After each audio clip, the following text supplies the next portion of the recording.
everyone. I'm Valerie Davis, CEO of Assembly North America, and I am thrilled to be joined by Robin Arzón. I think she needs no introduction, but I'm going to let you introduce yourself really quickly. Hi, I'm Robin Arzón. I'm head instructor and VP of fitness programming at Peloton. I'm an entrepreneur, an author, a hustler, an ultramarathoner, a mama.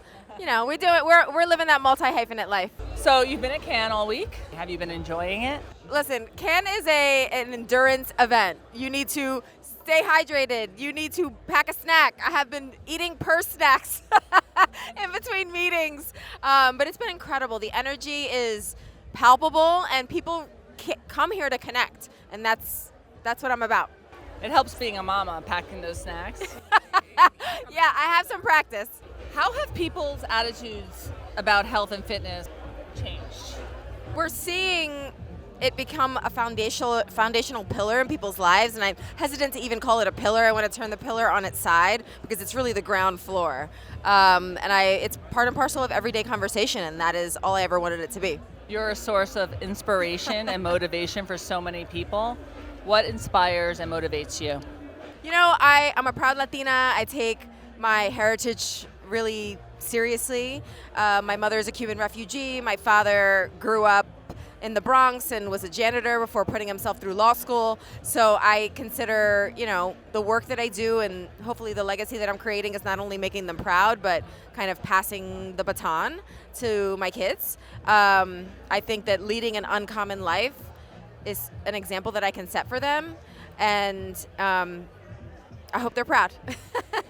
So you mentioned the Bronx. My family's from the South Bronx. Do you bleed blue?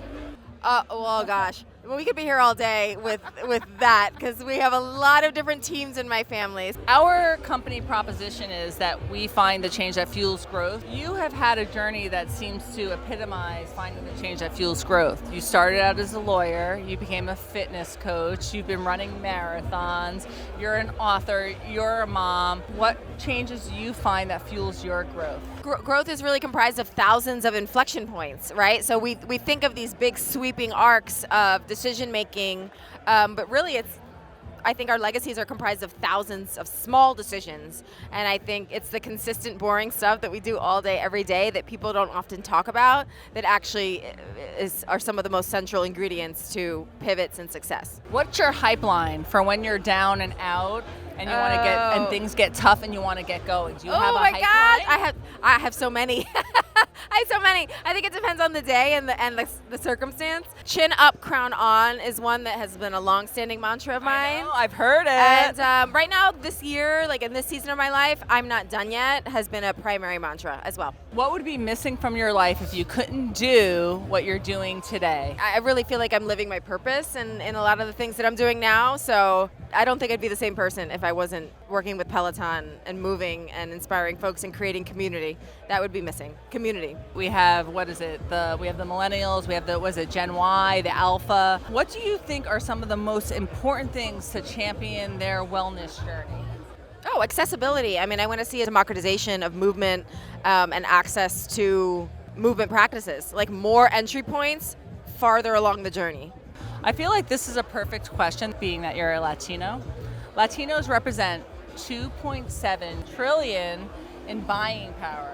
How should brands consider this important audience uniquely? Latinos are, you see it everywhere from sports to entertainment to increasingly wellness.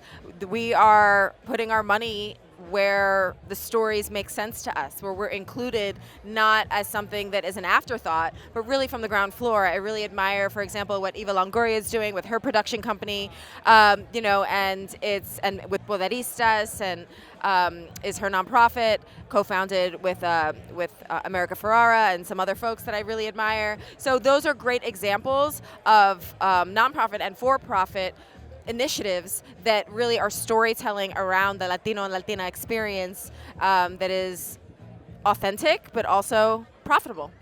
Do you think there's anything specific and unique to wellness and fitness for Latinos that we should be considering? I think that we need to be speaking to women and caregivers as a way for them to really understand that self-care isn't selfish, because I think Latinas are often the central part of caregiving for the home. So I think that speaking directly to women, to mothers, is really important in a lot of communities, but especially the Latina community. And also getting families involved. I think, we are so interlinked. I come from a refugee and immigrant family. I'm first generation born in the U.S. And I think the more you get the family involved, the more likely movement is going to stick. Yeah. I know that when we asked, and you were so generous to give your time to us, you went to our website and you looked at our values, and it was show up, make change, and win well. Yes. Why do those values resonate with you?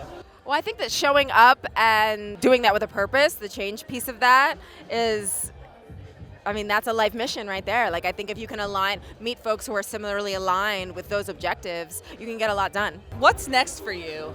You're an author of books. I heard rumors, and I've read that there might be a cookbook in the works. Yes. Moving into the lifestyle space, such as plant-based cooking. I'm very excited about beauty, high fashion. I really admire, travel and experiential brands that are encouraging folks to incorporate wellness in their storytelling and in their product, offerings. I recently joined Good Morning America as a contributor, so I'm looking forward to doing more broadcasts and hosting across lots of different media properties, and looking to, partner with brands that are rooted in values of agency and resiliency, grittiness, tenacity, swagger, and seeing what the future of branded content could look like. Like, I'm very intrigued by the folks in the marketplace who have created production studios and done it well and really anchored that in those values. So whether it's a docuseries or something scripted, I'm really open to all of it. You are so happy and motivating and inspiring. Self-care is not selfish, and you bring so much energy to the world. Do you ever get angry? I don't tap into anger very often because I usually have an outlet, whether it's breathwork, meditation, movement, where I get frustrated, I get impatient. So certainly like a range of emotions that aren't so great to tap into all the time, but they're human. And I have, tools in my toolkit where I really try to lean on them, so I'm not living in that down place for too long. But when I have those moments, I honor it. I say, I don't live here. And then I just try to find the next tool in the toolkit to keep it moving.